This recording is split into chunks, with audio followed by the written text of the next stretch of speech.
अब ये भारत में, इस देश में बहुत बड़ी सामाजिक समस्या बन गई है और इसीलिए हमारे देश में हमने कभी सोचा नहीं था कि हमारे देश के जो लोग हैं, जो अब तक दबे हुए थे, उनके मन में ये बात ज़रूर चल रही थी लेकिन खुलकर बोल नहीं पाते थे। ये हिम्मत उनके अंदर थी नहीं, लेकिन देश में पहली बार इतनी बड़ी संख्या में लोग बाहर निकले हैं और अब इस जिहाद के खिलाफ बोलने के लिए उन्होंने हिम्मत जुटाई है।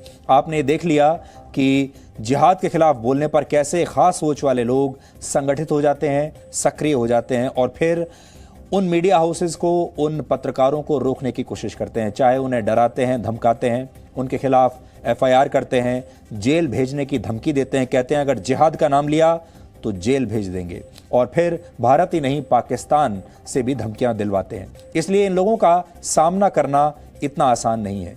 ये मुश्किल और लंबी लड़ाई होगी, हम भी जानते हैं, लेकिन हमें विश्वास है इस लड़ाई में आपका साथ हमें ज़रूर मिलेगा। जिहाद के खिलाफ इस लड़ाई ने पीढ़ियों का फर्क भी अब मिटा दिया है। हमें अपनी इस मुहिम में बुजुर्गों से लेकर छोटे छोटे बच्चों तक का साथ मिल रहा है। देखिए, किसी देश में अगर आपको बच्चों का साथ मिल जाए और अगर आपको बुजुर्गों का आशीर्वाद मिल जाए तो समझ लीजिए कि देश वाकई जाग रहा है। ये तस्वीरें उन लोगों को भी देखनी चाहिए जो जिहाद के खिलाफ बोलने पर हमें डरा धमकाकर चुप करना चाहते हैं। कुछ तस्वीरें देखिए। आज आपको गुजरात के राजकोट से आई ऐसे ही एक संदेश को हम दिखा रहे हैं जिसमें एक बुजुर्ग पति पत्नी ने इस लड़ाई में हमें अपना आशीर्वाद दिया है और यह आशीर्वाद ही हमारी सबसे बड़ी ताकत है।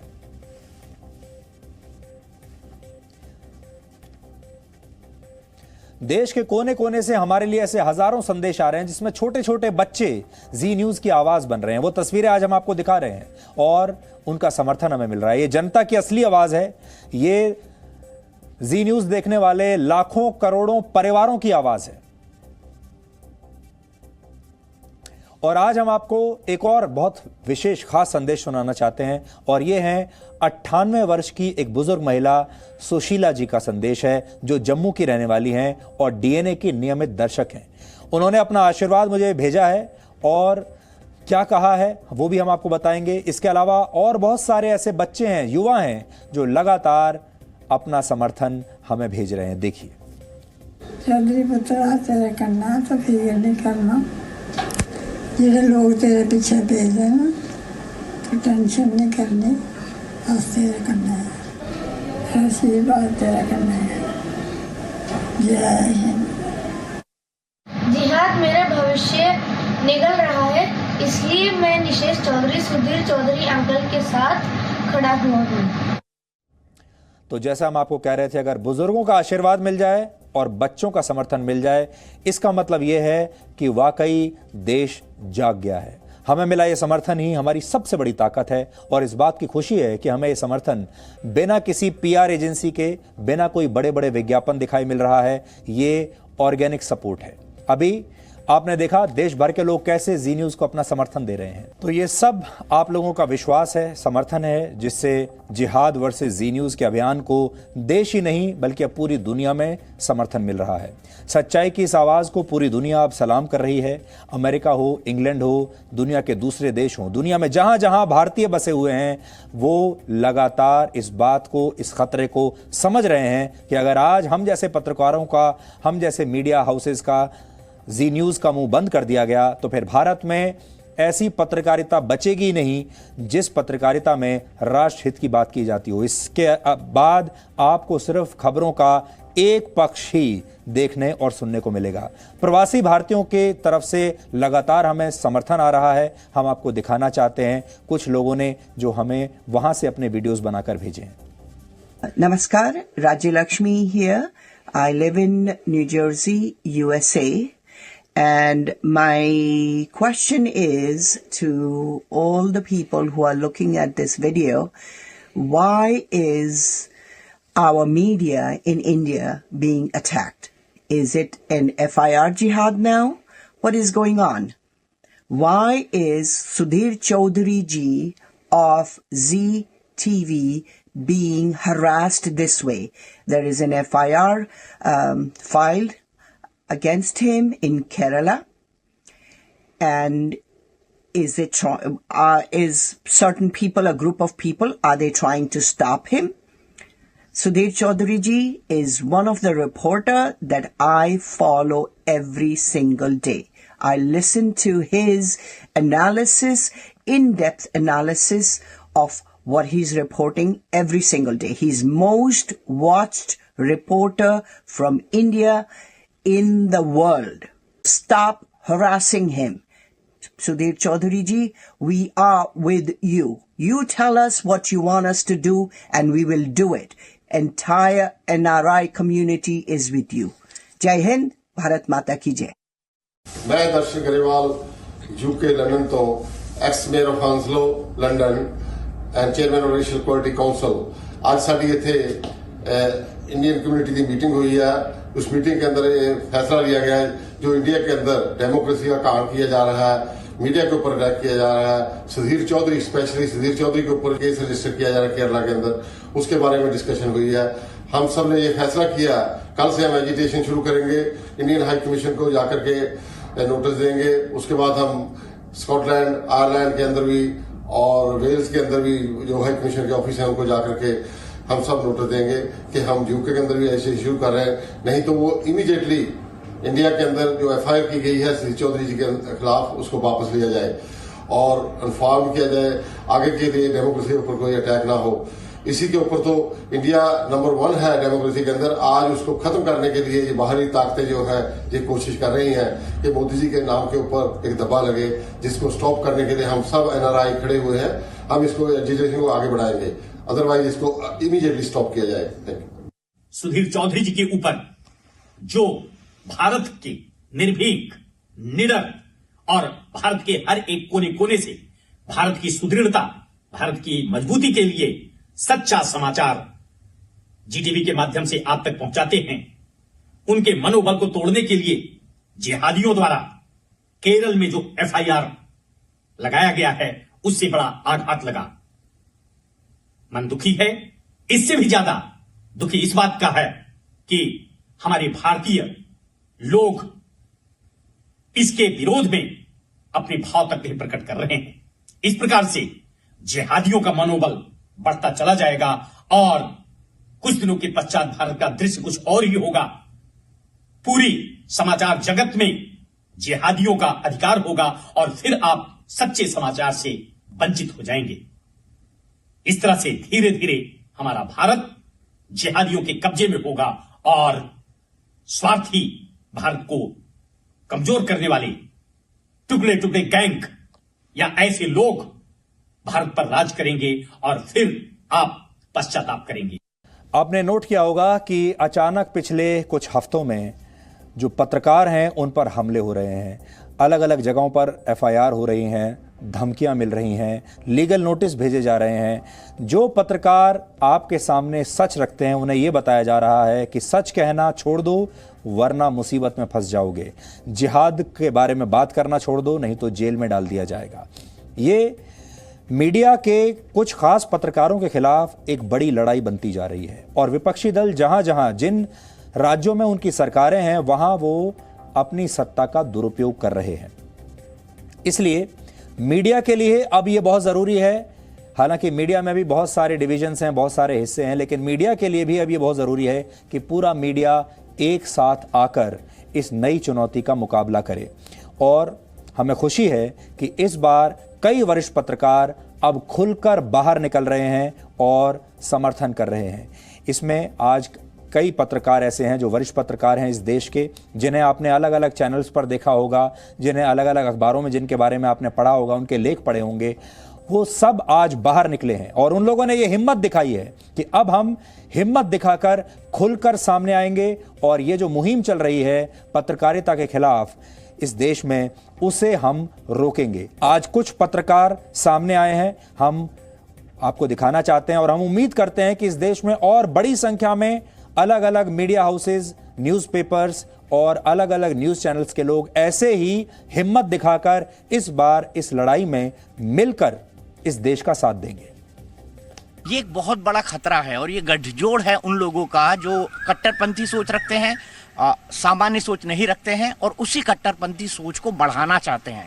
सुधीर को धमकी मिलना, सुधीर के बारे में केरल में एफआईआर होना, ये साबित करता है कि लोग डराना चाहते हैं, लोग उलझाना चाहते हैं। और ये जो सोच है ना इन लोगों की, जिन्होंने निरंकुश शासन किया है आजादी के बाद से लेकर अब तक, और एक बहुत ही नापाक गठजोड़ बना जो धर्म के आधार पर, कुछ पॉलिटिकल आइडियोलॉजी के आधार पर, और मुझे कोई कहने में हिचक नहीं होगी, वामपंथी और कट्टरपंथ का एक ऐसा गठबंधन है जो देश में उन लोगों को डरा कर रखना चाहता है, जैसे सुधीर हैं, जो लोग उनके खिलाफ आवाजें उठाते हैं। ये वही कोशिश है, ये परेशान करने की कोशिश है, लेकिन मैं ये मानता हूं कि सत्य परेशान हो सकता है लेकिन पराजित नहीं। इससे जो एक चीज उभर के आता है वो ये है कि इसके पीछे राजनीति है और राजनीतिक कारणों से सुधीर चौधरी पर हमला हो रहा है। और मैं तो इतना ही एक्सपेक्ट करूंगा कि सुधीर जी ऐसे फोन कॉल्स का कोई नोटिस ना लें, लेकिन ये बहुत दुख की बात है कि पहले ये नहीं होता था, जिसको कहते हैं डॉक्सिंग, किसी का नाम, किसी का एड्रेस, किसी के परिवार का डिटेल्स, कौन कहाँ पे काम करता है, उसके बच्चे कहाँ रहते हैं, उसका फोन नंबर क्या है, ये सब डिटेल्स जो पब्लिक की जा रही है ये इलीगल है, लॉ के खिलाफ है, और ये जिसको कहते हैं अनएथिकल है। और ये यही साबित करता है कि लोग जब राजनीतिक कारणों से कोई कैंपेन छेड़ते हैं या कोई किसी को हरास करना है ये तय कर लेते हैं, तब ऐसी चीजें होती। राज्य सरकार यदि एफआईआर दर्ज कर दे, आतंकवादियों के खिलाफ कोई खबर चलाता है, सही खबर चलाता है, और उसमें यदि उनके ऊपर कोई आपत्ति भी है तो निश्चित रूप से चिट्ठी भेजी जा सकती है। कई ब्रॉडकास्ट एसोसिएशन है, प्रेस काउंसिल है, और ज्यादा ही मामला होता है तो अदालत जाता है। लेकिन गिरफ्तारी तक के आदेश जारी करके सरकारों के जो पूर्वाग्रह हैं, राजनीतिक पूर्वाग्रह, असहमतियां प्रजातंत्र में संभव है। और मैं याद दिलाना चाहूंगा सबसे बड़े कानूनवेत्ता हरीश साल्वे, जो अंतर्राष्ट्रीय न्यायालय में भी भारत की तरफ से ही पैरवी कर रहे हैं कई मामलों में, गंभीर पाकिस्तान में जिस तरह से भारत के लोगों को रोका गया है, जेल में रखा गया है, ऐसे हरीश साल्वे का भी कहना है कि जो कुछ किया जा रहा है पत्रकारों के खिलाफ ये बहुत ही गलत है, ये उत्पीड़न है और ये गैर कानूनी है। इसलिए न्याय का सम्मान किया जाए, पत्रकारों के हितों की रक्षा की जाए। पत्रकार संगठन भी इसका विरोध कर रहे हैं, और जिनकी असहमतियां हैं वो अलग अपनी राय रख सकते हैं, लेकिन फिर भी मैं ऐसा मानता हूं कि खास करके विदेशों से और खास उनके ऊपर पूर्वाग्रह के आधार पर कोई मामले नहीं होना चाहिए, और सरकार को भी ऐसा कानून बनाना चाहिए जिससे ऐसे पत्रकारों की रक्षा की जा सके। कोई विचार अगर आपको पसंद आए या ना आए, ये इस लोकतंत्र की सबसे बड़ी खूबसूरती है कि यहाँ पर मतभेद का पूरा अधिकार सबको है, लेकिन किसी विचार के लिए किसी पत्रकार को मुकदमेबाजी में उलझा देना, उसे जेल भेजने पर जोर लगा देना, उसे लगातार धमकियां देना, ये लोकतंत्र के लिए अच्छा संकेत नहीं है। आज भारत के सूचना और प्रसारण मंत्री प्रकाश जावड़ेकर ने भी इस पूरे मामले पर अपनी प्रतिक्रिया दी है। जी न्यूज के एडिटर के खिलाफ जिस तरह से एफआईआर केरल में दर्ज हुआ है कश्मीर के मसले को लेकर,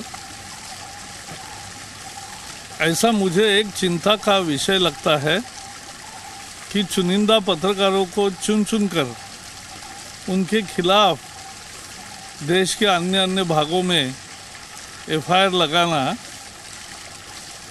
ये अच्छी चीज़ नहीं है।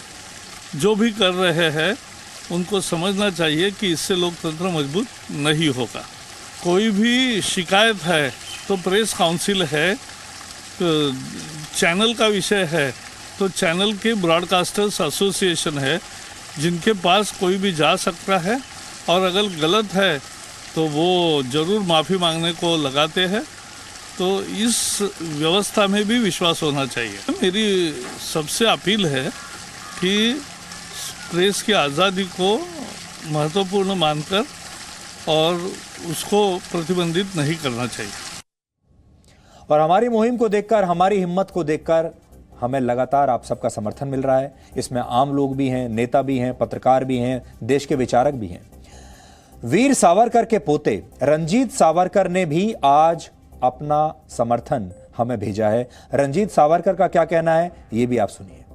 मुझे लगता है ये जी न्यूज का मामला नहीं है, ये सिर्फ जी चैनल का मामला नहीं है, ये हमारे देश का मामला है। और ऐसी बातें में जब राष्ट्रभक्ति की सजा किसी को के रूप में किसी के ऊपर मुकदमा दायर हो, तो पूरी राष्ट्रभक्त जनता ऐसे अत्याचारों के खिलाफ इकट्ठा होकर जी न्यूज़ के पीछे खड़ा होना चाहिए। क्योंकि दूसरा मामला है कि देश के किसी वरिष्ठ पत्रकार को पुलिस द्वारा राष्ट्रभक्ति की बातें करने पर सताया जा रहा है। और मैं सभी जनता से फिर अपील करूंगा कि इस जंग में आप सब साथ में खड़े हो, जी न्यूज़ के साथ खड़े हो, राष्ट्रभक्ति के साथ खड़े हो, और ऐसा आप सबक दें इन लोगों को कि इसके बाद सिर्फ राष्ट्रवाद की बात चलेगी, न और कोई। हमने शुक्रवार को डीएनए में जिहाद का असली मतलब आपको बताया था और ये कहा था कि सही अर्थ में जिहाद के जो समर्थक हैं, जो मायने हैं, उनसे हमारे देश के आम मुसलमानों को हमेशा दूर रखा जाता है। जिहाद के गलत मायने बताए गए हैं। हमने आपको बताया था कि जिहाद का जो शाब्दिक अर्थ है वो पवित्र युद्ध होता है, जिस परिभाषा को गलत तरीके से अलग अलग बार लोगों द्वारा पेश किया गया ताकि जिहाद का दुरुपयोग किया जा सके।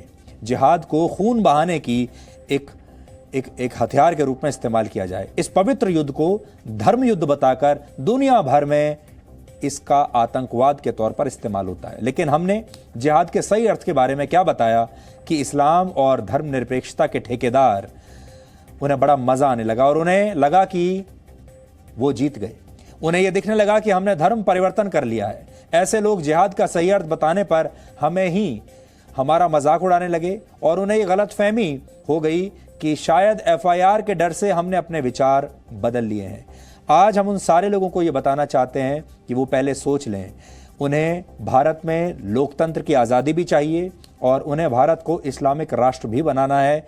उन्हें कट्टरवाद भी चाहिए, कट्टरपंथ भी चाहिए। ये लोग पहले से सोच लें कि ये लोग क्या चाहते हैं और ऐसे लोगों के बारे में आज हम आपको एक्सपोज करेंगे कि ये लोग कौन हैं।